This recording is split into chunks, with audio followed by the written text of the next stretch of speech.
합니다. 옆에 있는 분하고 한번 인사하겠습니다. 사랑합니다. 축복합니다. 잘 오셨습니다.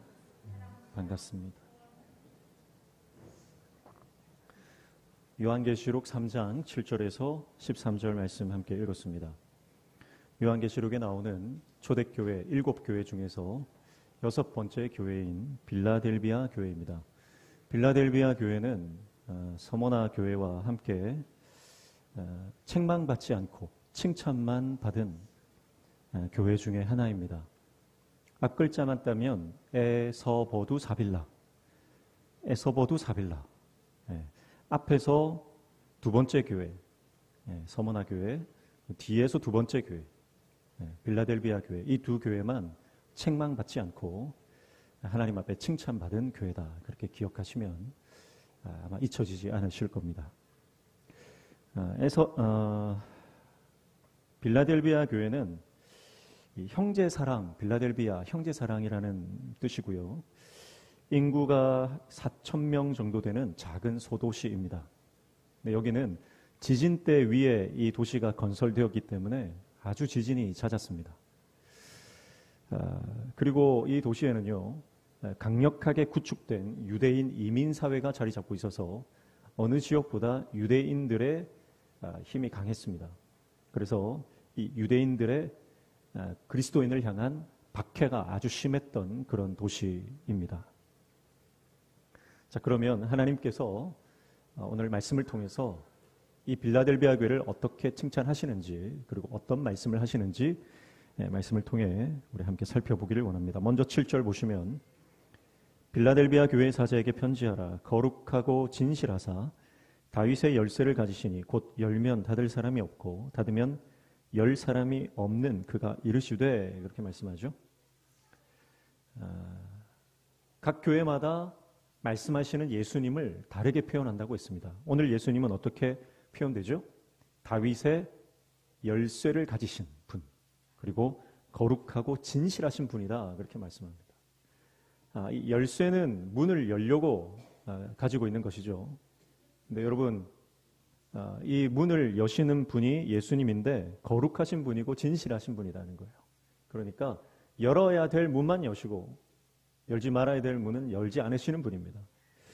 이 다윗의 열쇠라고 하는 것은 이사야 22장 22절에 나오는 이 말씀을 인용한 겁니다.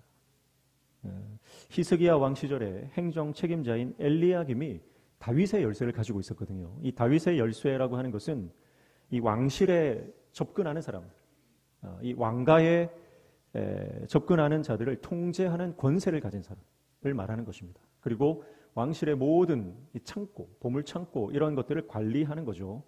그래서 왕을 접견하려면 반드시 이 엘리야김, 다윗의 열쇠를 가진 이 사람을 통과해야만 하는 거예요.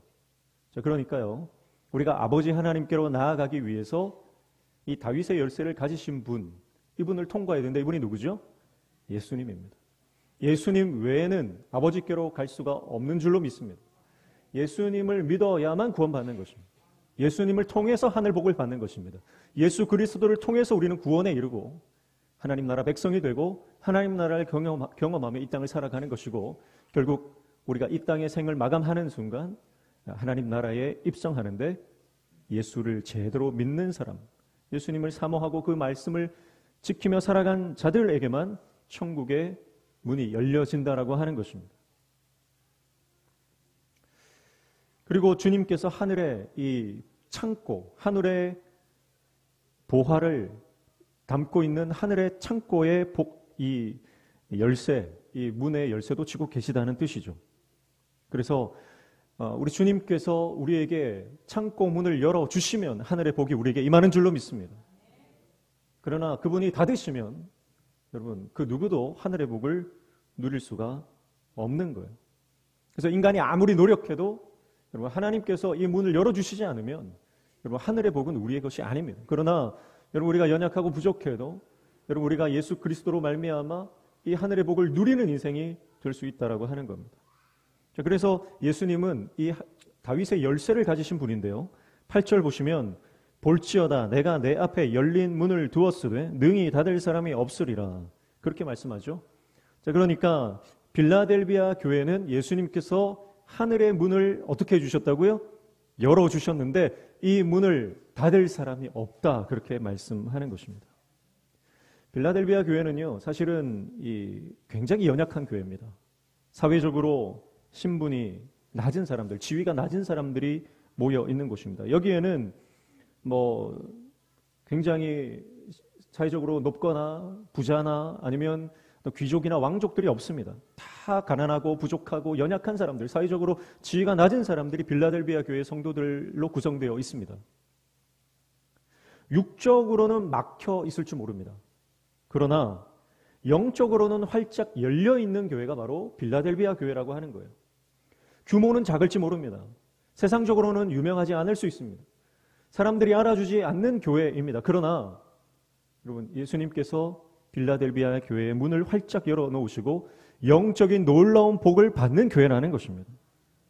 그래서 이 빌라델비아 교회의 다른 별명이 바로 열린문 교회입니다. 그래서 이 이름을 따서 교회 명칭으로 사용하는 교회도 많이 있죠. 사랑하는 성도 여러분, 우리 인생 가운데 진정으로 열려야 할 것은 바로 이 하늘의 문, 영적인 문인 줄로 믿습니다. 이 문이 열려야 됩니다. 교회도 마찬가지입니다. 교회도요, 하나님께서 영적인 문을 열어주셔야 교회가 회복되고 영적으로 부흥하고 성장하는 것입니다. 골로새서 4장 3절 말씀에 보면 이렇게 말씀합니다. 또한 우리를 위하여 기도하되 하나님이 전도할 문을 우리에게 열어주사 그리스도의 비밀을 말하게 하시기를 구하라. 내가 이 일 때문에 매임을 당하였노라. 그렇게 말씀합니다. 하나님께서 전도의 문이 있는데 이 전도의 문을 열어주셔야 전도가 된다는 거예요. 여러분, 우리가 아무리 좋은 프로그램을 돌리고 전도 시스템을 가지고 아무리 열심히 한다고 해도요, 하나님께서 전도의 문을 열어주시지 않으면 전도가 안 된다는 거예요. 여러분, 사람의 마음의 문을 누가 엽니까? 하나님이 여시는 거예요. 그 닫힌 문을 하나님께서 열어주시지 않으면 또 영적으로 막혀있는 그 모든 이 장벽, 이 견고한 진들이 뚫려지지 않으면 여러분, 우리가 전도할 수 없고 영혼 구원의 사명을 감당할 수 없다는 것입니다. 사도행전에는 하나님께서 이 전도의 문을 열어주셔서 수많은 영혼들이 주님 앞에 돌아와 구원받는 역사가 일어나죠. 사도행전 14장 27절 말씀에는 이렇게 말씀합니다. 하나님이 행하신 모든 일과 이방인들에게 믿음의 문을 여신 것을 보고하고, 그렇게 말씀합니다. 자, 이방인들의 마음에 믿음의 문이 열렸다, 그렇게 말씀하고 있어요. 그래서 사도들이 가는 곳마다 수많은 사람들이 한 번 설교할 때 3,000명, 5,000명이 회개하고 주님 앞에 돌아오는 역사가 일어나죠. 초대교회, 사도행전에는 초대교회의 놀라운 부흥의 역사가 강력하게 일어나는 것을 보게 됩니다. 그것은 사람의 역사가 아니라 성령께서 각 사람들의 그 마음에 믿음 문을 열어주셨기 때문이라고 말씀하고 있는 것입니다. 사랑하는 성도 여러분, 오늘 저와 여러분이, 오늘 이 자리에 앉아 하나님을 예배하는 저와 여러분의 마음의 믿음 문이 열려지는 역사가 일어나기를 축복합니다. 같은 자리에 앉아 있어도 마음 문이 꽉 닫혀 있으면요, 말씀이 들리지가 않아요. 내 마음 문이 꽉 닫혀 있으면 잡생각이 들어오고 예배가 은혜가 되지 않습니다. 그러나 여러분, 우리가 아무리 열악한 환경 가운데 있고 부족한 환경 가운데 있다 할지라도 성령께서 우리의 마음을 열어주시면 여러분, 은혜의 폭포수가 우리의 심령 가운데로 들어오게 되는 줄로 믿습니다. 내가 어떤 상황 가운데 있든지, 내가 어떤 형편 가운데 있든지, 내가 지금 여러 해결되지 않는 고민 가운데 있다 할지라도요, 성령께서 내 마음의 문을 열어주시면, 은혜의 문을 이 시간 열어주시기만 하면요, 성령의 놀라운 기름 부으심이 우리 가운데 임하고 우리는 놀라운 부흥의 그 은혜를 경험하게 될 줄로 믿습니다. 사도행전 9장 18절 말씀에 보면 사울의 눈에서 비늘 같은 것이 벗어져 다시 보게 된지라. 무슨 말입니까? 바울의 눈에 비늘 벗겨지고 눈이 열렸다는 거예요. 영안이 열렸다라고 하는 것입니다. 사랑하는 성도 여러분, 오늘 저와 여러분의 영안이 열리시기를 축복합니다. 영안이 열려야 돼요. 영적인 것을 사모하는 그 마음, 육적인 갈망이 아니라 영적인 갈망으로 이 땅을 살아가는 하나님의 자녀된 그 자세. 그래서 그 전에는요, 건강이 최고고, 그 전에는 돈이 최고고, 인맥이 최고고, 남편이나 자식이 최고였고, 내 안위가 최고였고, 세상적으로 안정감을 주던 그 모든 것들이 나에게는 최고였어요. 그래서 그것에 목을 메고 그거 놓칠까봐 안절부절하면서 살아왔던 삶이라 한다면 이제는 영안이 열려서 믿음의 눈이 열려서 하나님 나라를 보시기를 축복합니다. 하나님 나라의 영광을 보시기를 축복합니다. 죽어가는 영혼들이 보이시기를 축복합니다. 열린 천국 문을 바라보며 살아가는 하나님의 백성 되시기를 축복합니다.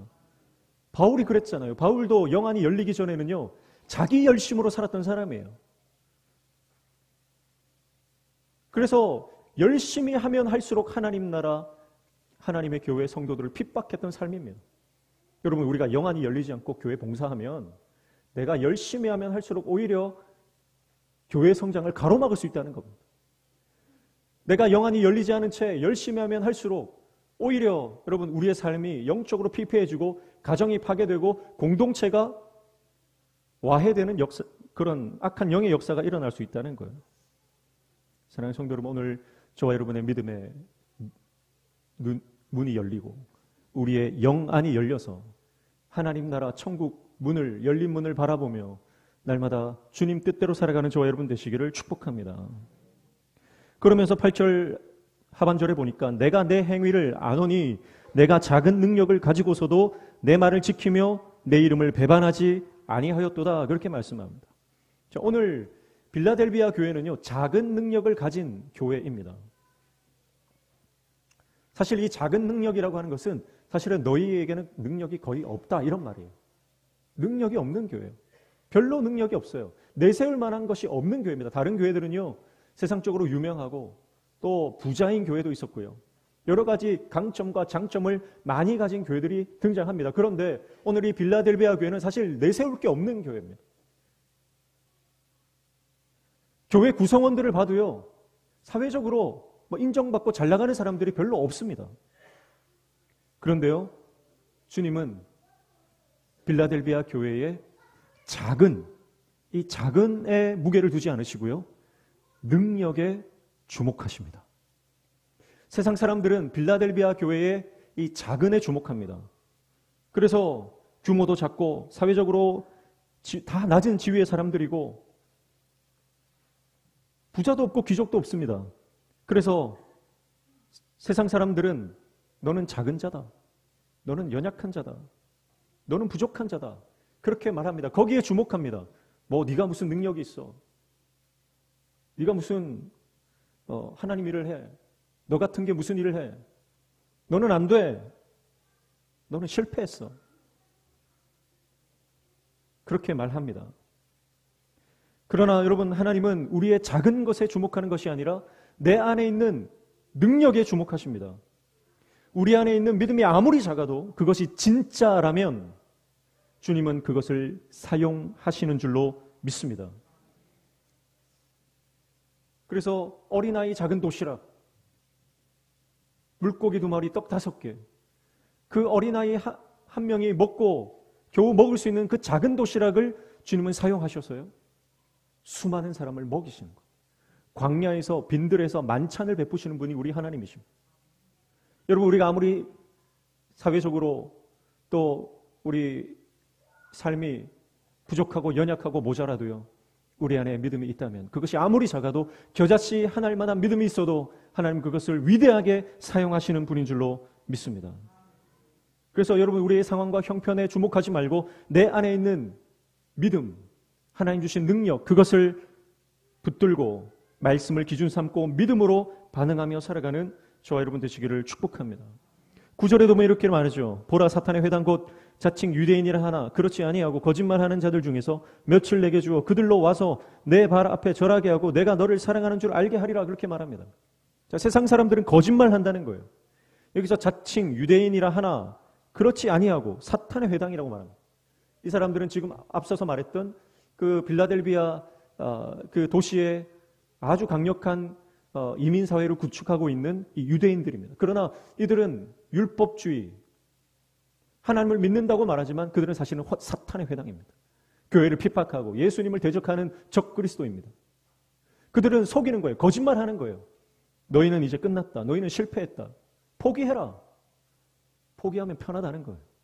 여러분, 사단은요, 끊임없이 우리에게 포기하라고 말합니다. 이제 그만 됐다고 말합니다. 편한 길을 선택하라고 말합니다. 그러나 주님은 원수를 사랑하라고 하시는 거예요. 근데 사단은 끊임없이 네 마음에 들지 않는 사람은 배척해라고 말합니다. 정죄하고 판단하는 쉬운 길을 선택하라고 말합니다. 싫어하는 사람은 보지도 마라. 무시해버려라. 왜 어려운 길로 가냐? 쉬운 길로 가라. 왜 그렇게 희생하고 왜 그렇게 섬기고 왜 그렇게 하나님 앞에 수고해야 하느냐? 얼마 전에 한 유명 가수가 대학 졸업식에서 축사를 했습니다. 그런데 그 축사의 내용이 이렇습니다. 아무도 믿지 마라. 인생 독고다이다. 마음 가는 대로 살아라. 자신의 말만 들어라. 그렇게 축사를 했습니다. 그리고 그 축사를 거기 참석한 모든 졸업생들과 또 그것을 본 많은 네티즌들, 많은 국민들이 환호했습니다. 다른 사람의 말 믿지 말고 다른 사람 의지하지 말고 너 자신만 믿고 살아라. 여러분, 그 말에 환호하는 것이 지금 시대의 풍조고 여러분, 그것이 세상의 소리입니다. 여러분, 내 옆에 우리 주위에도요 그런 말을 하는 사람들이 너무 많습니다. 다 나를 위해 해주는 말인 것 같습니다. 그러나 실상은요 내 영을 죽이는 말이에요. 그렇게 사람들이 박수치고 사람들이 환호하는 말이지만 가만히 들여다보면 말씀과 정반대되는 말이에요. 하나님의 말씀 기준을 완전히 반하는 적그리스도적 말입니다. 여러분, 우리는 그것을 영적으로 잘 파악해야 돼요. 어쩌면 지금도 내 옆에서요 그렇게 우리에게 속삭이는 많은 사람들이 있어요. 그러나 여러분, 그 사람들의 소리, 세상의 소리를 듣지 마십시오. 포기해라. 왜 그렇게 바보같이 희생하며 사느냐? 왜 그렇게 바보같이 십자가를 지고 가느냐? 왜 그렇게 눈물 흘리며 기도의 자리를 지키느냐? 어리석게 살지 말고 편한 길을 가라는 거예요. 좀 쉬운 길을 선택하라는 거예요. 다른 사람 생각하지 말고 너 자신만 생각하라는 거예요. 여러분, 가만히 들어보면 그게 나를 위해 하는 말인 것 같아요. 그러나 여러분, 영적으로 잘 분별하셔야 됩니다. 그것이 내 영을 죽이는 말이고 우리 가정을 죽이는 말이고 우리 공동체를 죽이는 말이라는 거예요. 주님이 우리에게 뭐라고 말씀합니까? 10절 보십시오. 내가 나의 인내의 말씀을 지켰은즉 내가 또한 너를 지켜 시험의 때를 면하게 하리니. 아멘. 주님은 우리에게 인내를 요구하시는 겁니다. 끝까지 기도의 자리를 지켜라. 끝까지 눈물로 버텨라. 그렇게 신앙을 지키고 가정을 지키고 교회를 지키고 눈물 뿌려 하나님의 말씀을 인내함으로 지키면 결국은 영광을 보게 될 것이다. 그렇게 말씀하시는 거예요. 진리를 사수하라는 것입니다. 하나님께서 우리에게 주신 소중한 가치를 위해서 자신을 희생하고 십자가를 붙들며 나아가라고 말씀하시는 거예요. 사랑하는 성도 여러분, 육적인 것을 위해서 우리 인생을 투자하는 인생이 아니라 영적인 것을 위해 생명까지 걸 수 있는 저와 여러분 되시기를 축복합니다. 그래서 하나님 나라 갔을 때에 여러분, 우리가 내세울 게 있어야 되잖아요. 주님께서 나에게 주신 것들, 내가 그 소중한 진리를 위해서, 하나님께서 우리에게 주신 생명의 가치를 위해서 내가 인내하며 버티며 주님 말씀대로 살다가 왔습니다. 여러분, 우리가 주님 앞에 그렇게 여러분 고백해야 안 되겠습니까? 11절 보세요. 내가 속히 오리니, 그렇게 말씀했어요. 여러분, 무슨 말이에요? 우리가 곧 주님 만난다는 말입니다. 곧 주님 만난다는 거예요. 여러분, 내 뜻대로 살고 편한 대로 살고 마음 가는 대로 살면요 그렇게 평생 오랫동안 행복하게 한없이 살 것 같습니까? 그렇지 않습니다. 주님이 속히 오신다는 거예요. 곧 우리 인생이 주님 앞에 서는 날이 온다는 거예요. 그러면 주님 앞에 섰을 때 우리가 뭐라고 말하겠습니까? 내 젊은 날에 흥청망청 나를 위해 살고 말씀을 떠나 말씀의 가치, 생명의 가치가 아니라 육신의 정욕, 안목의 정욕, 이생의 자랑, 세상의 소리에 속아서 그렇게 주님 말씀, 진리와는 거리가 먼 인생을 살다 가면 주님 앞에 우리가 뭐라고 말하겠어요? 사랑하는 성도 여러분, 쉬운 길 가면 절대 생명 살릴 수 없습니다. 십자가의 길을 가셔야 됩니다. 여러분, 하나님은 우리를 영적 소방관으로, 영적 의사로 우리에게 사명을 주신 줄로 믿습니다. 지금도 수많은 영혼들이 불구덩이에서 죽어갑니다. 지금도 수많은 영혼들이 수술대 위에 수술 받을 날만 기다리고 있습니다. 그런데 소방관이 없고 의사가 없으면 여러분 누가 그들을 건져내고 살리겠습니까? 우리는 영혼의 의사고 우리는 영혼의 소방관이에요. 그래서 우리가 그 불길 가운데로 뛰어들어야 됩니다. 거기서 죽는 한이 있더라도. 수술대 위에서 내가 죽어가는 영혼들을 심장을 압박하며 그들을 살리기 위해서 내 생명을 다 할지라도 여러분 그렇게 우리가 주님 앞에 가면 주님이 우리에게 생명의 면류관을 주시는 줄로 믿습니다. 그래서 내가 가진 것을 굳게 잡아 아무도 내 면류관을 빼앗지 못하게 하라 그렇게 말씀하는 거예요. 사랑하는 성도 여러분, 우리에게 예비된 놀라운 영광스러운 면류관 그것을 빼앗기지 않으시기를 축복합니다. 12절 말씀 보면 이기는 자는 내 하나님 성전에 기둥이 되게 하리니 그가 결코 다시 나가지 아니하리라. 내가 하나님의 이름과 하나님의 성 곧 하늘에서 내 하나님께로부터 내려오는 새 예루살렘의 이름과 나의 새 이름을 그의 위에 기록하리라. 그렇게 말씀합니다. 자, 이기는 자. 이것은 계속해서 교회들에게 말씀하는 하나님의 강력한 반복되는 선포입니다. 영적 전쟁이라는 것이죠. 우리가 이 땅을 살아갈 때 편한 길 가는 것이 아니라 영적 싸움을 싸우며 인내하며 말씀을 지키며 생명을 걸어라는 거예요. 전쟁이라는 겁니다. 그런데 하나님 그런 자에게 하나님 성전의 기둥이 되게 하시겠다 그렇게 말씀해요. 그런데 그 다음에 그가 결코 다시 나가지 아니하리라 이렇게 말씀했는데요. 이 말씀은 무슨 말이냐면 앞서서 말씀드렸던 것처럼 이 빌라델비아 지역은요 지진이 아주 많았습니다. 그래서 주전 17년에는요 대지진이 있었습니다. 그래서 도시가 완전히 잿더미가 된 그런 경험이 있습니다. 그래서 지진대 위에서 늘 잦은 지진 때문에 이 빌라델비아 주민들과 또 빌라델비아 교회 성도들도 마찬가지로 지진을 늘 이 생활처럼 살아야 했던 것입니다. 그러니까 늘 두려움이 있었죠. 그러니까 지진이 일어나면 어떻게 됩니까? 밖으로 뛰쳐나가야 되는 겁니다. 저도 이번에 일본 단기 선교를 갔는데 교토에 들렸는데 교토에서 진도 4의 지진이 일어났어요. 땅이 막 흔들리는데 두려움이 막 찾아오더라고요. 그러니까 일부 사람들은요 밖으로 막 뛰어나갔어요. 지진이 나면 공터로 위에서 낙하물이 없는 안전한 곳으로 건물 밖으로 뛰쳐나가야 되죠. 그런 것처럼 이 빌라델비아 지역에 있는 사람들은요 지진이 잦았기 때문에 조금만 흔들렸다 그러면 무조건 밖으로 뛰쳐나가는 겁니다. 그런데 오늘 주님께서 뭐라고 말씀하세요? 이기는 자는 성전 기둥이 되게 하는데 그들은 다시 나갈 일이 없다는 겁니다. 무슨 말입니까? 하나님께서 세워주신 하나님의 전은 흔들리지 않는다는 뜻입니다. 세상이 흔들려도 하나님의 사람들, 믿음의 종들은 흔들리지 않고 그 안에서 안전히 거한다는 말이에요. 사랑하는 성도 여러분, 집이라는 게 뭡니까? 집이라는 것은 우리에게 안정감을 주는 것 아닙니까? 그래서 집 안에 들어가면 안정감이 있어야 돼요. 근데 여러분, 우리 가정이 또 우리 교회가 그런 안정감을 주는 교회가 되시기를 축복합니다. 근데 사실 수많은 가정들이, 수많은 교회가 그렇지 못하다는 거예요. 그리고 아무리 튼튼하게 건물을 지어놔도요, 대지진이 와서 흔들어버리면 어떤 건물도 다 무너지게 되어 있습니다. 여러분, 사람이 세우고 사람이 쌓은 것은 반드시 무너지는 거예요. 사람의 힘으로, 사람의 능력으로, 사람의 지혜로, 사람의 경험으로 쌓아 올린 것은 언젠가는 반드시 다 무너집니다. 그러나 하나님께서 쌓으신 하나님의 전은 절대 무너지지 않는 줄로 믿습니다. 결단코 무너지지 않는 거예요. 그래서 여러분, 진짜 안정감은 어디 있어요? 예수님 안에만 있는 겁니다. 예수님 안에 있을 때 두려움이 없고, 예수님 안에 있을 때 겁낼 일이 없고, 예수님 안에 있을 때만 진정한 평강과 평안이 우리 안에 넘치는 줄로 믿습니다. 그래서 여러분의 심령 안에 여러분 예수 그리스도가 충만해야 됩니다. 그러면 두려움이 없습니다. 아무리 가진 것이 많고 내가 건강해도요, 조금만 어려움이 오면 두려워 벌벌 떠는 게 인생이에요. 근데 내 안에 예수로 충만하고 말씀으로 충만하면 어떤 어려움이 와도 의연합니다. 당당한 거예요.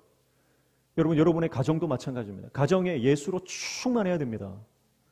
그러면 여러분, 가정에 어떤 우환이 닥치고 풍파가 일어나도요, 모든 식구들이 예수 안에서 여러분 평강을 누리게 되는 줄로 믿습니다.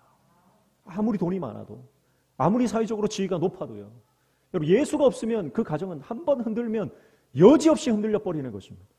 교회도 마찬가지죠. 여러분, 우리 교회에 예수님이 주인 되시고 말씀으로 충만하고 은혜로 충만하면 우리 교회를 어떤 이단이 와서 뒤흔들고 어떤 공격이, 원수의 공격이 있어도 교회는 흔들리지 않고 우리 안에 감사와 기쁨과 찬송이 충만하게 되는 줄로 믿습니다.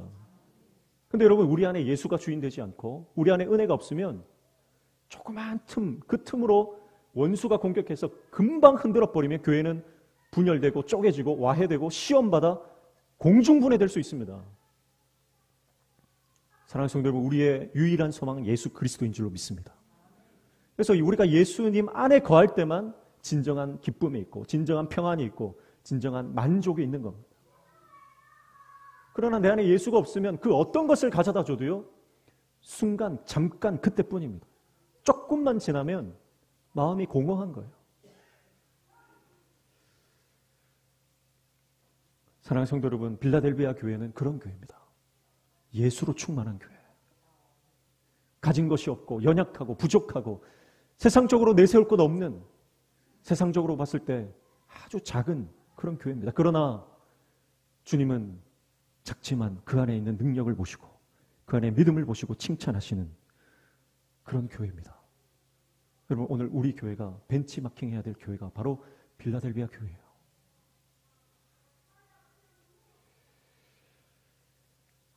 이 기둥이 되게 하신다라고 하는데, 이 기둥이라고 하는 것은 예루살렘 성전의 이미지를 가져온 것이죠. 우리가 잘 알듯이 성전에는 두 기둥이 있습니다. 성전 입구에 두 기둥, 야긴과 보아스죠.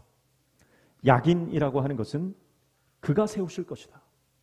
보아스라고 하는 뜻은 능력이 그에게 있다, 그런 뜻입니다. 그러니까 하나님께서 이기는 자를 성전 기둥으로 삼아 주시는데요, 이 성전 기둥을 삼아 주시는 것은 나에게 능력이 있어서가 아니라는 거예요. 능력이 하나님께 있다는 겁니다. 하나님이 세우신다는 뜻입니다. 내가 잘나서 사용되는 것이 아니고, 내가 능력이 있어서 사용되는 것이 아니고, 여러분, 내가 연약하지만 부족하지만 그래서 주님 의지할 수밖에 없잖아요. 여러분, 그래서 부족하니까 그게 은혜입니다. 연약하니까 그게 은혜입니다. 그래서 주님 바라보잖아요. 여러분, 문제가 있으면 그게 은혜인 줄 믿으시기를 축복합니다. 문제가 있으니까 주님 앞에 나오거든요. 문제 없는 사람들은 사실 잘 기도하지 않더라고요. 연약하니까 기도의 자리로 나고, 부족하니까 하나님 붙들고, 문제투성이니까 주님 앞에 나와서 눈물 뿌리는 것 아닙니까? 그런데 그 연약함이 주님을 통과하니까 성전 기둥처럼 강력하게 쓰임 받더라는 거예요. 사랑하는 성도 여러분, 우리도 그렇습니다. 우리도 연약합니다. 부족합니다. 내세울 것 없습니다. 그래서 주님 앞에 나아갈 가장 좋은 기회인 줄로 믿습니다. 그래서 말씀 붙잡고 기도의 자리, 사명의 자리를 지킬 때, 여러분, 세상의 수많은 말들, 나를 넘어뜨리려고 하는 원수의 공격들이 얼마나 많습니까? 그러나 우리가 눈물로 버텨나가며 인내할 때 하나님은 나의 그 연약함을 주님의 능력으로 덮으시고, 나의 허물을 어린 양의 보혈로 덮으셔서 교회의 기둥 되게 하시는 줄로 믿습니다. 오늘 저와 여러분이 이 빌라델비아 교회처럼 하나님 나라의 성전의 기둥처럼 사용되는 저와 여러분 되시기를 축복합니다.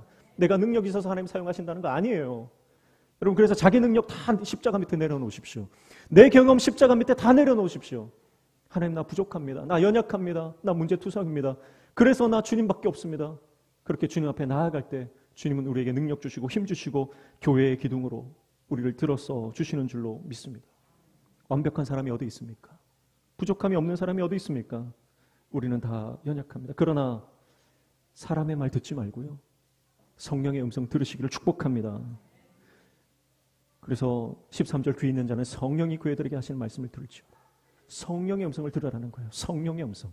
사람의 말 듣지 말고 성령의 음성 들으라는 거예요. 사람들은요, 끊임없이 이제 그만해라, 이제 포기해라, 이제 끝났다, 이제 실패다, 더 이상 소망 없다. 그러나 주님은요, 아니다, 아직 희망이 있다, 아직 소망이 있다, 아직 끝이 아니다, 내가 너와 함께한다, 그렇게 말씀하시는 거예요. 여러분, 우리가 지난번 그 아시안컵 때도 봤지만 끝까지 응원하다가 우리나라가 역전했을 때 여러분 그 감격이 얼마나 큽니까? 여러분, 주님은 우리를 반드시 역전시키는 줄로 믿습니다. 마지막 그 추가 시간, 이제 끝났다고 말하는 그 추가 시간, 그러나 하나님은 그 추가 시간을 사용하십니다. 주님의 음성을 들으시기를 축복합니다. 우리는 영적인 귀를 열어 성령의 음성을 들어야 됩니다. 우리가 인생을 살다 보면요, 힘들 때마다 내가 실패하고 내가 넘어지고 내가 무너질 때마다 수많은 소리들이 우리 내면에서 먼저 일어납니다. 사실 세상 사람들이 나에게 말하기 전에, 주위에 있는 사람들이 나에게 말하기 전에 내 안에 있는 내면의 소리가 먼저 올라와요. 그렇죠?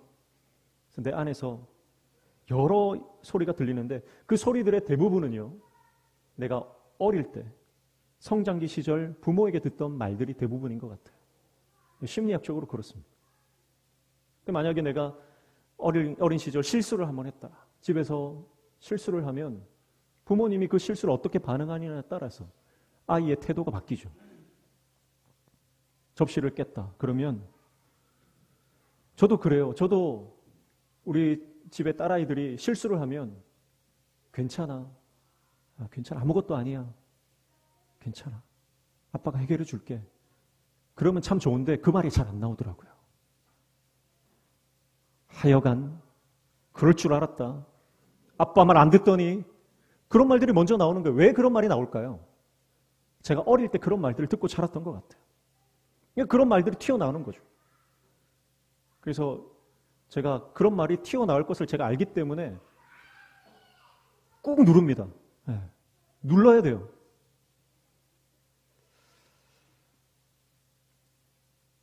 여러분, 우리가 살아가는 인생, 신앙생활도 마찬가지입니다. 넘어지고 실수하고 자빠지고 그럴 때마다 원수는 그럴 줄 알았다. 네가 뭘 한다고? 난 알고 있었다. 그렇게 우리를 조롱하고 비웃는 것입니다. 그러나 수많은 세월 쌓인 사람들의 언어들과 주변에서 여전히 들려오는 소리들, 그리고 우리를 비방하는 원수의 그 속삭임들, 그러나 그 수많은 세상과 사람들의 그 소리와 소리들 가운데 우리 가운데 비집고 들어오는 하나의 언어가 있습니다. 그 음성이 있습니다. 그것은 바로 주님의 음성입니다. 괜찮아. 아무것도 아니야. 내가 너와 함께 할 거야. 너는 역전할 거야. 회복될 거야. 너는 연약하지만, 맞아, 너 연약한 거 맞아. 그러나 너의 연약함을 내가 사용할 거야. 너의 부족함을 내가 채워줄 거야. 여러분, 주님이 그 말씀을 우리에게 하시는 줄로 믿습니다. 내가 여전히 너를 사랑한다. 그 말씀을 우리 주님께서 우리에게 하시는 줄 믿습니다. 그래서 성령의 음성 들으십시오. 세상의 소리를 듣지 말고, 사람들의 말을 듣지 말고, 여러분, 성령의 음성에 민감하게 반응하십시오. 그리고 이기는 자 되십시오. 주님께서 우리를 성전에 기둥되게 하실 것입니다. 저와 여러분을 통해서 죽어가는 생명을 살리실 것입니다. 가정을 회복시키실 것입니다. 교회를 부흥시키실 것입니다. 여러분, 그 하나님의 역사가 오늘 저와 여러분의 삶 곳곳에서, 삶의 현장에서 일어나는 저와 여러분 되시기를 축복합니다. 여러분, 큰 거, 대단한 거 섬겨서 여러분 빌라델비아 교회가 칭찬받은 게 아니라요, 그저 하나님의 말씀, 예수님이 구세주라고 하는 이 진리를 사수한 것 외에는 없습니다. 그저 버틴 것밖에 없어요. 여러분, 그래서 어쩌면 신앙이라고 하는 것은 버티는 거예요. 버티는 거. 불평이 올라와도 감사를 선포하는 거예요. 원망이 올라와도 찬송하는 겁니다. 사랑하는 성도 여러분, 작은 것에 충성하면 주님은 그것을 놀랍게 쓰시는 줄로 믿습니다. 예전에 제가 한번 예화로 들었던 적이 있는데요. 미국의 39대 대통령을 역임한 지미 카터 대통령은 그가 퇴임 후에 미국에서 가장 존경받는 전직 대통령으로 평가받습니다. 기자가 그에게 물었습니다. 당신의 인생 가장 큰 자랑은 무엇입니까? 지미 카터 대통령은 나의 가장 큰 자랑은 미국의 대통령을 지낸 것, 또 노벨 평화상을 받은 것이라고 말하지 않았습니다. 그는 이렇게 말했죠. 나의 가장 큰 자랑은 내가 대통령 재임 시절 때도 여전히 주일 성수한 것입니다. 교회에서 주일학교 교사로 내가 봉사한 일입니다. 하나님께서 나에게 주신 목공기술로 가난한 사람들의 집을 지어준 일입니다. 여러분, 세상 사람들이 볼 때 주일 성수하고 주일학교 교사한 거, 조그만 집 만들어준 거 별것 아닐 수 있습니다. 그러나 하나님이 볼 때는 미국 대통령 지낸 것보다, 노벨 평화상 받은 것보다 하나님의 성전에서 버티며 인내하며 조그만 일들을 감당했던 그것을 더 크게 보시고 기뻐하신다는 거예요. 사랑하는 성도 여러분, 오늘 우리가 교회에서 섬기는 일들 절대 작은 일 아닙니다. 하나님 그거 기뻐하시는 줄로 믿습니다.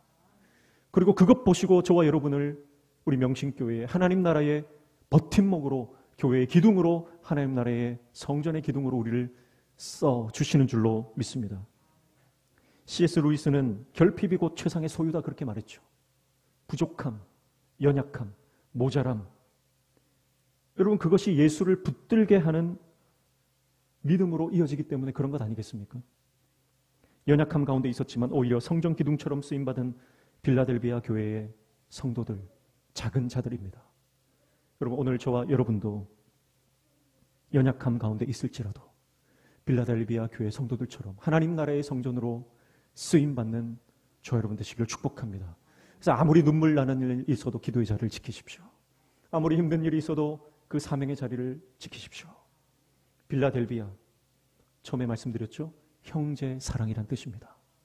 여러분, 빌라델비아 교회는 연약하고 작았지만 그 안에 사랑이 많았던 거예요. 예수님을 향한 사랑과 형제를 향한 사랑, 그 사랑이 결국은 큰 능력이 되어 하나님 나라의 놀라운 칭찬받는, 쓰임받는 교회가 된 것입니다. 오늘 저와 여러분도 그렇게 하나님 앞에 쓰임받는 하나님의 종들 다 되시기를 주님의 이름으로 축복합니다. 기도하겠습니다. 하나님 아버지, 연약합니다. 부족합니다. 그래서 주님밖에 없습니다. 그래서 우리의 연약함이, 부족함이 축복이 됩니다. 우리의 고난이, 우리의 문제가 주님 앞에 가지고 나아갈 때 우리의 강함이 되고 축복이 됩니다. 주님, 빌라델비아 교회 성도들처럼 우리도 주님 앞에 칭찬받고 책망받지 않는, 쓰임받는 하나님의 종 되게 도와주시옵소서. 예수님의 이름으로 기도하옵나이다. 아멘.